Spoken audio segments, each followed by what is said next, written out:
नमस्कार, मैं हूं अजय जैन। आज मैं आप लोगों के सामने म्यूचुअल फंड्स के कुछ ऐसी चीज़ें बताने जा रहा हूं जो हर व्यक्ति को जानने की इच्छा होती है। हर व्यक्ति के दिमाग में एक फ्रेम होता है, वो जानना चाहता है म्यूचुअल फंड्स क्या होते हैं, म्यूचुअल फंड्स कैसे काम करते हैं, म्यूचुअल फंड्स के क्या फ़ायदे होते हैं, कितने तरह के म्यूचुअल फंड्स होते हैं, हमें किस तरह के म्यूचुअल फंड्स में इन्वेस्टमेंट करना चाहिए।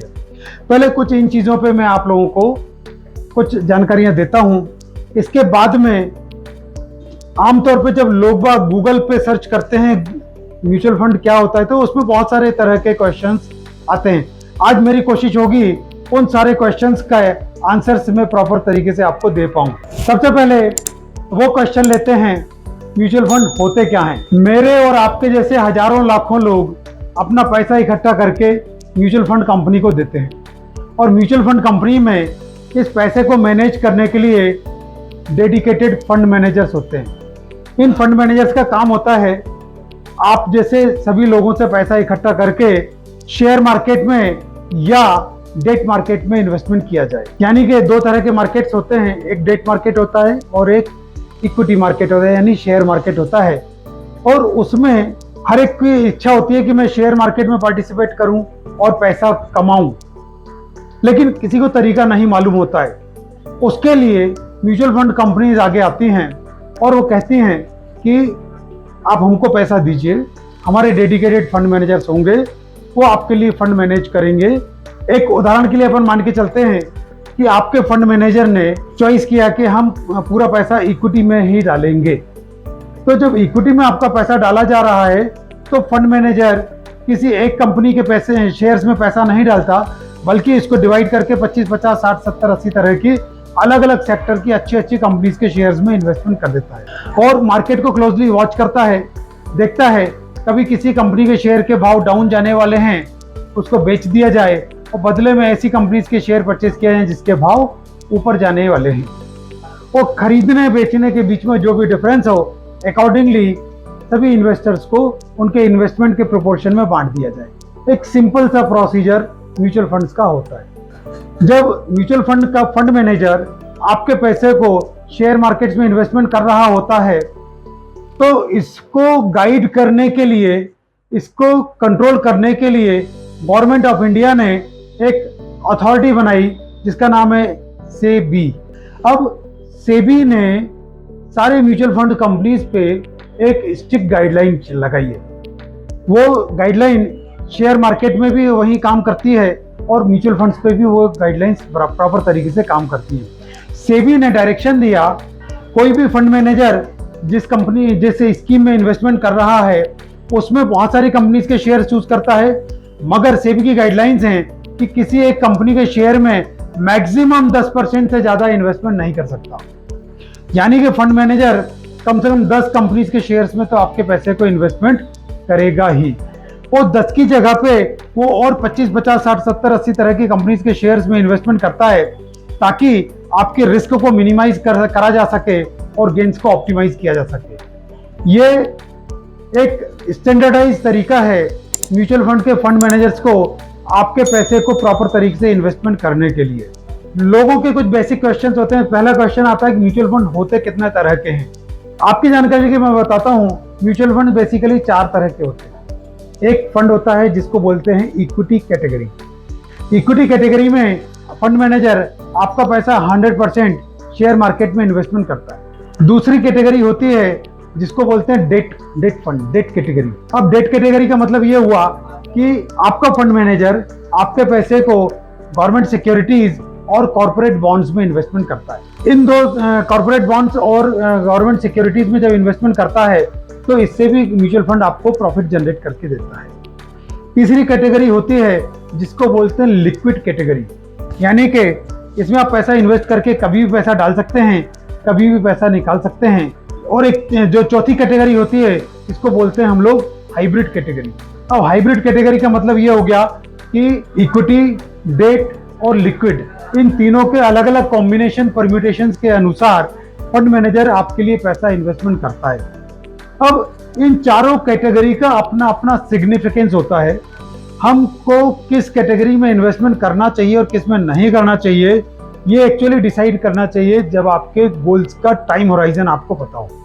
आमतौर पे मैं किसी भी व्यक्ति के फाइनेंशियल गोल्स को 5 कैटेगरी में डिवाइड करता हूँ। पहली कैटेगरी होती है जिसको बोलते हैं very long term. Very long term मतलब ये हो गया कि 10 साल से भी ऊपर का समय। जब आपके पास में 10 साल से ऊपर का समय होता है तो आपको निश्चित तौर पे इन्वेस्टमेंट करके भूल जाना होता है, और 10 साल, 15 साल, 20 साल, 25 साल, 50 साल बाद जो आपके उसके गेन्स होंगे वो काफी बेहतर होंगे अन्य कैटेगरीज के मुकाबले में। अब चूंकि आप लॉन्ग टर्म इन्वेस्टमेंट कर रहे हैं तो आपको निश्चिंत होकर इक्विटी कैटेगरी में इन्वेस्टमेंट करना चाहिए। सेकंड कैटेगरी होती है जिसको कि मैं बोलता हूं लॉन्ग टर्म, यानी कि 5 साल से 10 साल के बीच का पीरियड। अब 5 साल से 10 साल के बीच के पीरियड में भी आपके पास में ऑप्शंस बहुत सारे होते हैं, लेकिन यदि आप इक्विटी कैटेगरी में डालते हैं पैसा तो जनरली आप बेहतर रिटर्न्स बना पाते हैं। तीसरी कैटेगरी होती है मीडियम टर्म, यानी 3 से 5 साल के बीच का पीरियड। जब 3 से 5 साल के बीच के पीरियड में पैसा इन्वेस्टमेंट करते हैं तो आप कंफर्टेबली कुछ हाइब्रिड कैटेगरीज का चॉइस कर सकते हैं, या फिर हाइब्रिड कैटेगरी और इक्विटी कैटेगरी के जो लार्ज के फंड्स होते हैं उनमें मिला के आप इन्वेस्टमेंट कर सकते हैं। चौथी कैटेगरी होती है शॉर्ट टर्म यानी 1 साल से 3 साल के बीच का पीरियड।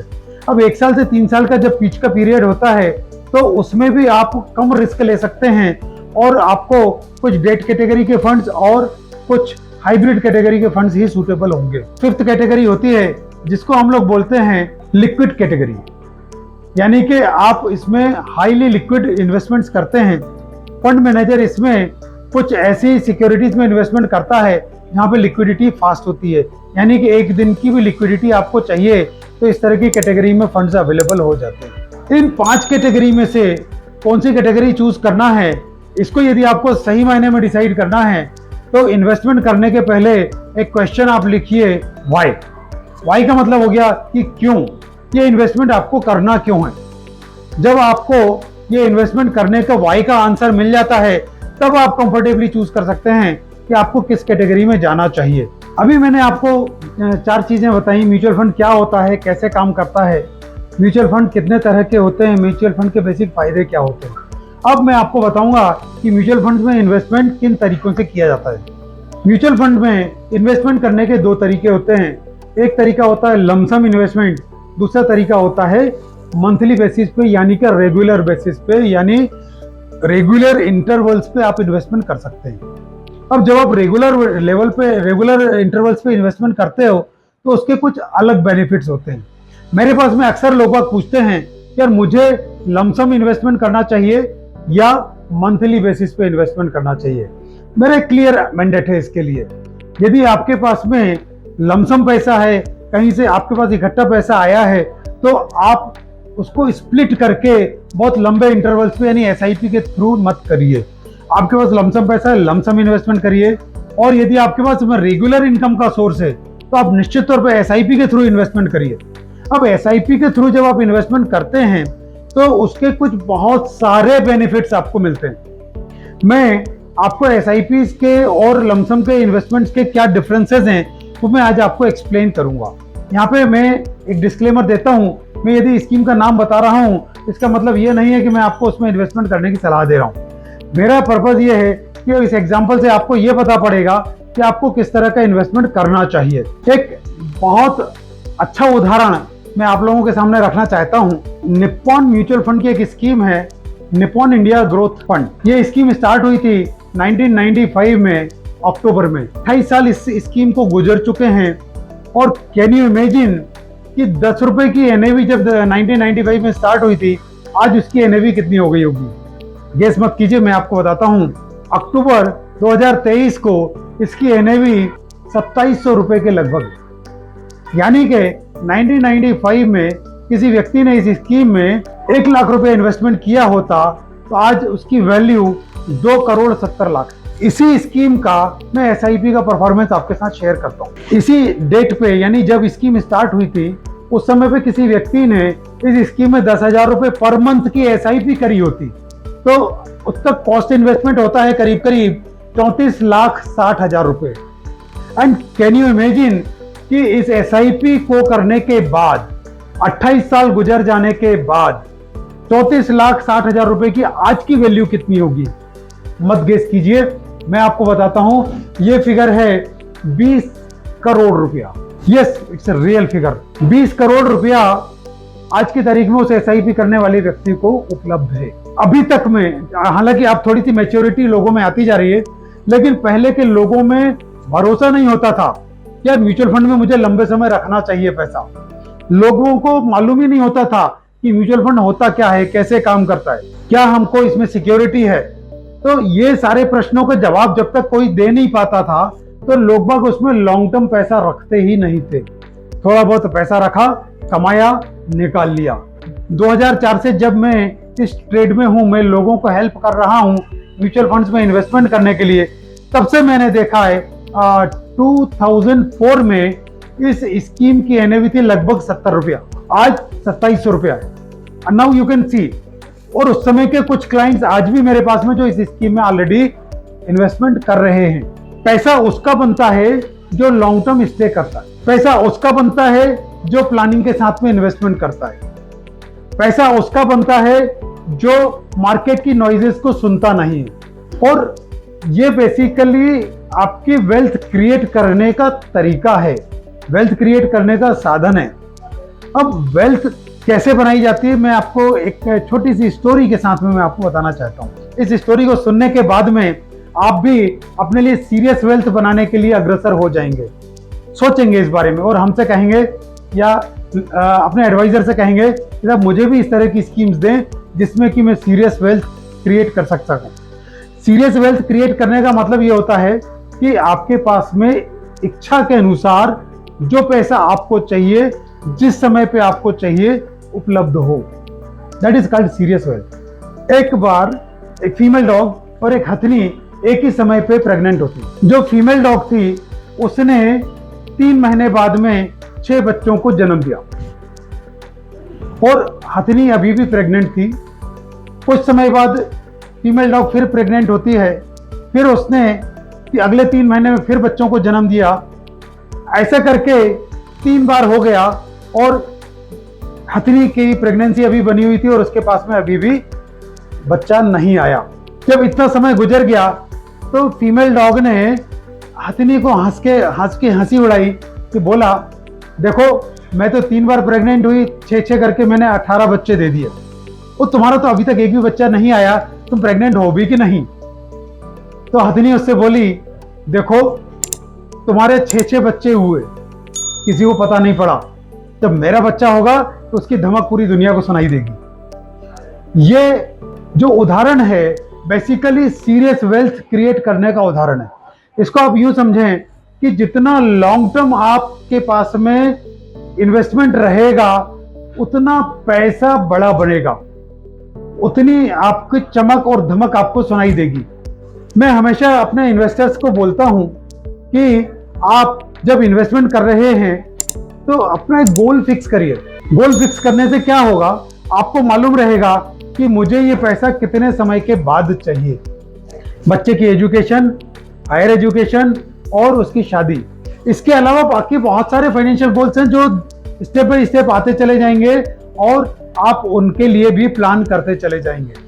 अभी मैं आज आपको एक एग्जांपल देता हूं कि किसी के घर में यदि आज न्यूली बॉर्न बच्चा है, जब वो 18 साल का होगा, उसकी एजुकेशन के लिए कितना पैसा लगेगा, कैलकुलेशन के द्वारा मैं आपको समझाने की कोशिश करता हूँ। यदि आज की तारीख में एक बच्चा सामान्य से इंजीनियरिंग कॉलेज में भी पढ़ने जाता है तो कम से कम 10 लाख रुपया खर्च होता है। अब एक्चुअली जब 18 साल बाद जब हायर एजुकेशन के लिए जाएगा तो उसको कितना रुपया लगेगा?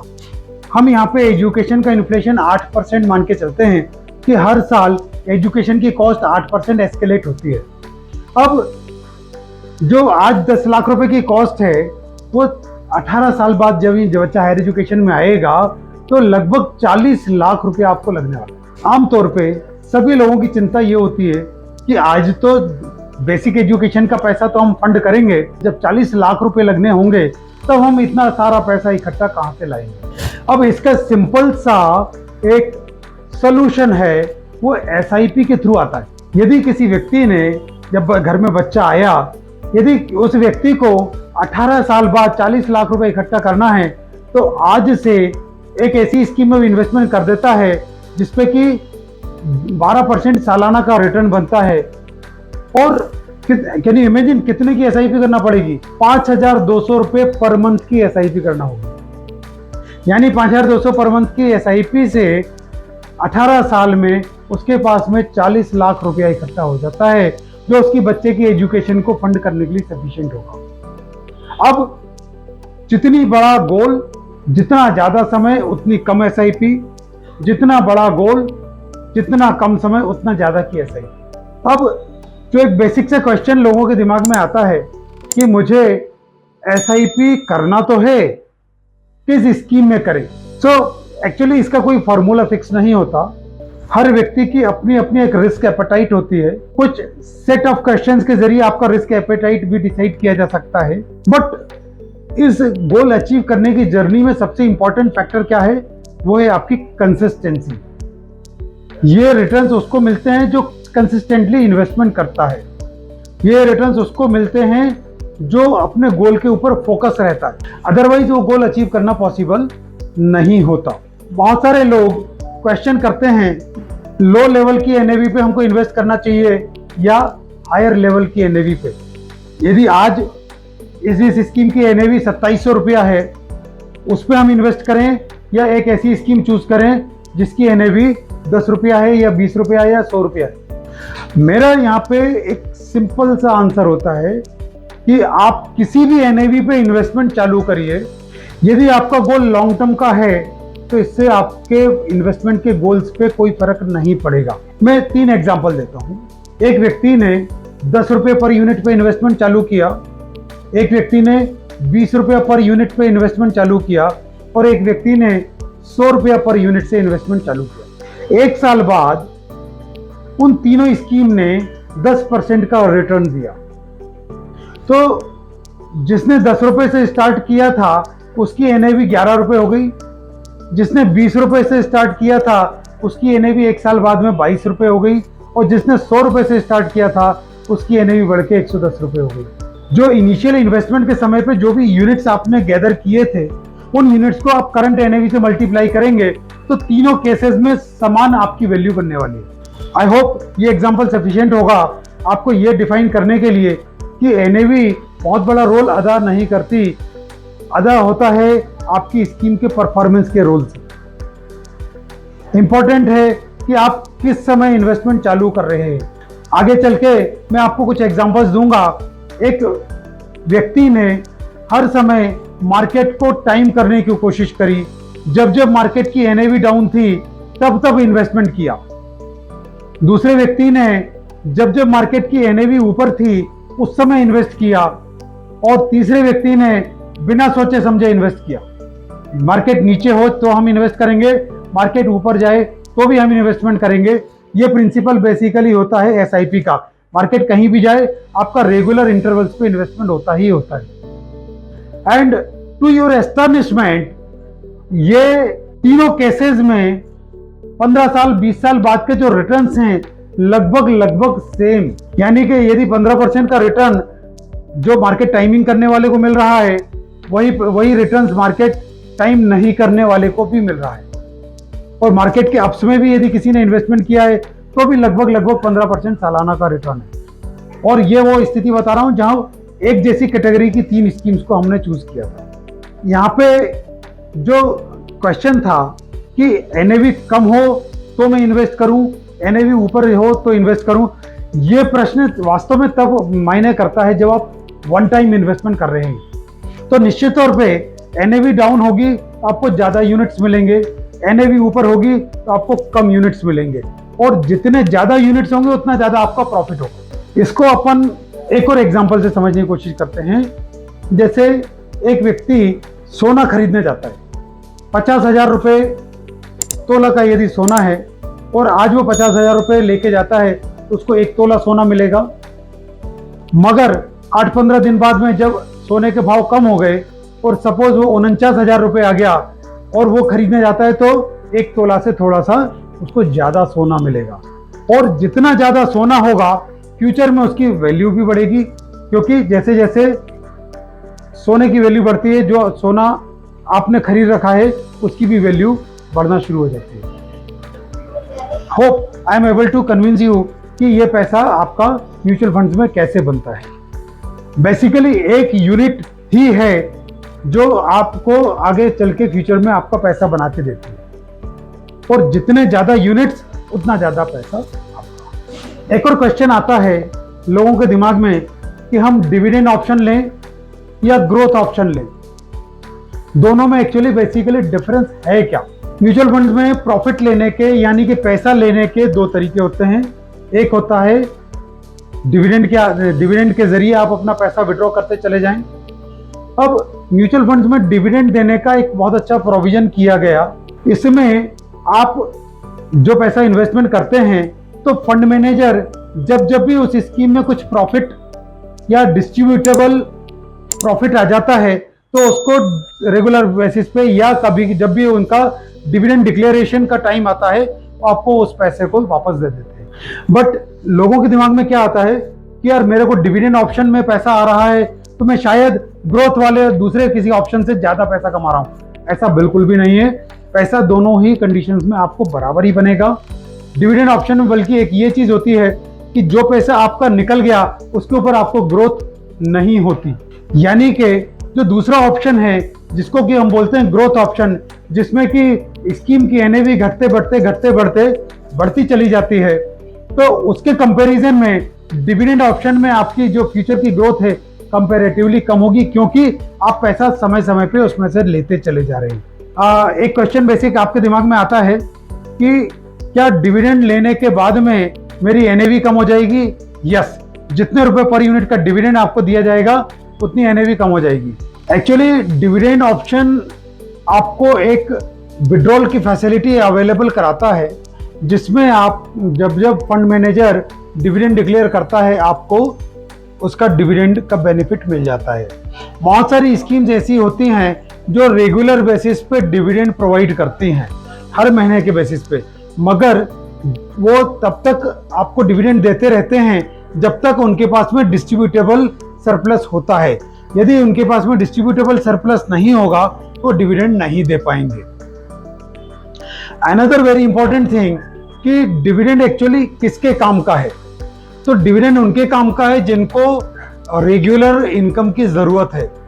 बहुत सारे बुजुर्ग क्लाइंट्स होते हैं जो एज ओल्ड हो जाते हैं या 60 के ऊपर हो जाते हैं, उनके पास में लमसम पैसा होता है और वो कहते हैं कि मुझे मंथली विड्रॉल की जरूरत है। So there are two other veg.